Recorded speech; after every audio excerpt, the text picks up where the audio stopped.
Well, hey there, Brainiard. Looks like it's going to be a hot one out there. Have you checked the heat index for today? No? Or have you opened a window to see just how hot it is out there? No? Have you looked to see what time of day it is? If it's the peak height for the sun, it's going to be hot out there. Oh boy. Judging by this heat, we would say it's the worst possible day for you to forget your deodorant. Honestly, we feel sorry for those around you. Man, if only you didn't sweat. Or couldn't sweat. I bet you're thinking that would solve all your problems. But here's the thing. The inability to sweat may sound great on paper, but it would truly be quite harmful in reality.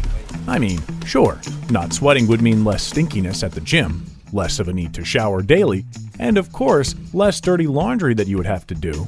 But hold on there, Brainiard.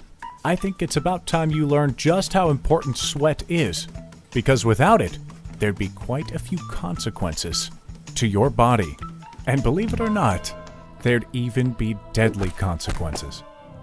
So, grab that water bottle, because we are braving this heat and exploring what would happen if you couldn't produce even one bead of sweat.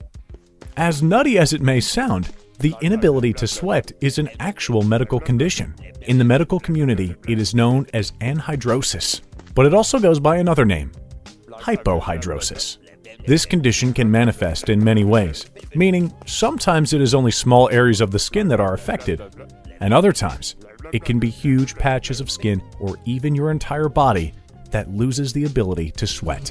There is no known percentage of the population that have anhidrosis, but that's mainly because of the fact that some people may not even realize that they aren't sweating, especially if it's only small parts of the body that are affected.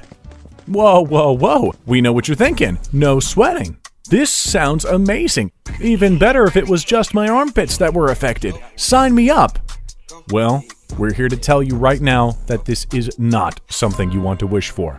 Not sweating can not only mean serious health risks, but it can be life-threatening. Sweat is the body's way of keeping itself cool, and not just from outside temperatures.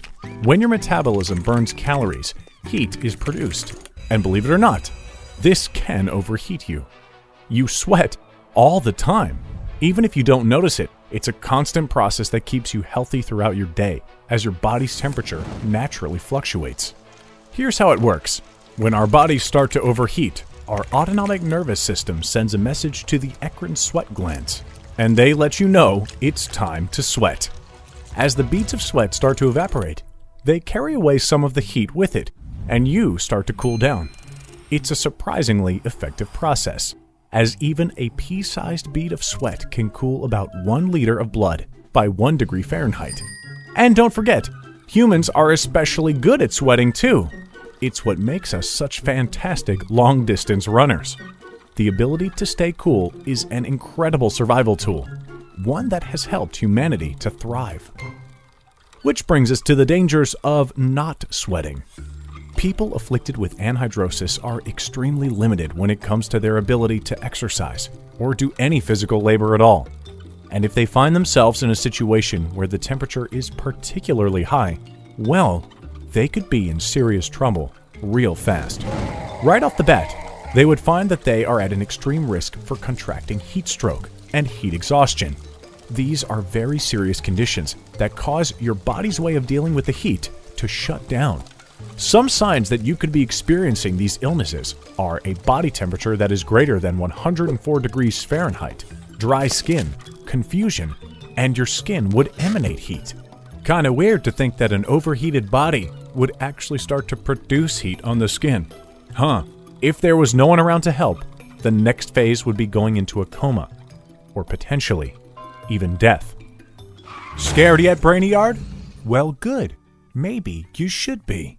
This is serious stuff, and you absolutely should crack a sweat about not being able to sweat. But before you decide to spend your entire life drinking water and staying indoors, it's important to know just how someone can contract anhidrosis. Well, this condition can either happen by itself or as a byproduct of another condition. The most common way scientists have found anhidrosis to occur is through damage to the skin. So, yes, tattoos can indeed cause anhidrosis, but it can also be inherited genetically, or can happen because your pores are clogged. Yet another reason you should make sure you have a healthy shower schedule. Nerve damage is another cause of anhidrosis. If you sustained an injury that damaged your nervous system, it very well could affect the involuntary processes that your body naturally does throughout your day.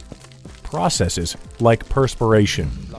Which brings us to probably the most famous case of anhidrosis in the media right now, and that would be none other than Prince Andrew, who has publicly stated that he can't sweat due to trauma that he endured while in the army.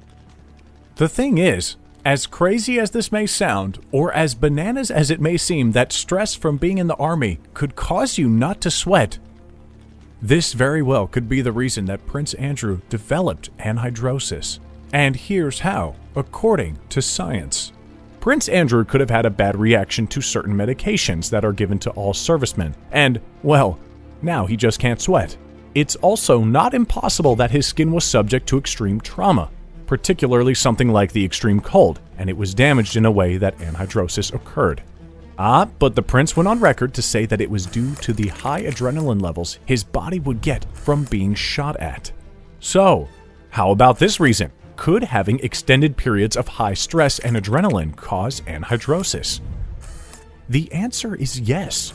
The habituation of stressful situations can cause your sweat glands to not function properly.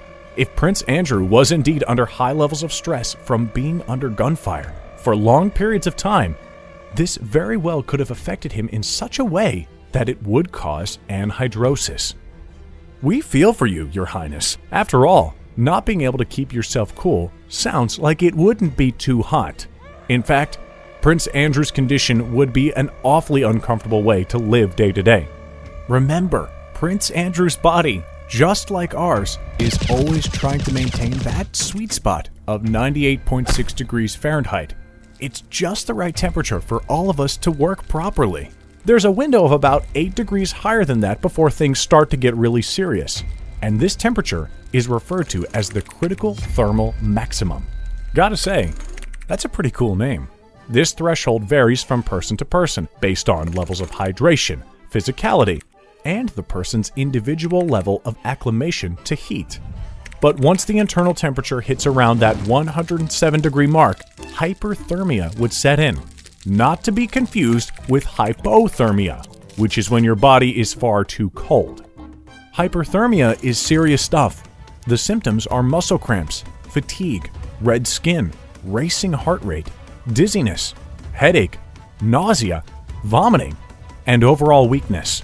If the body gets any hotter than this, well, it ain't looking good. This is the level where permanent damage can occur. But if caught in time, thankfully it is very possible to fully recover. It's serious stuff, as heat-related illnesses have caused over 9,000 deaths between 1979 and 2014. Annually, overheating claims more lives than hurricanes, tornadoes, floods, lightning, and earthquakes. So, how does someone treat anhidrosis?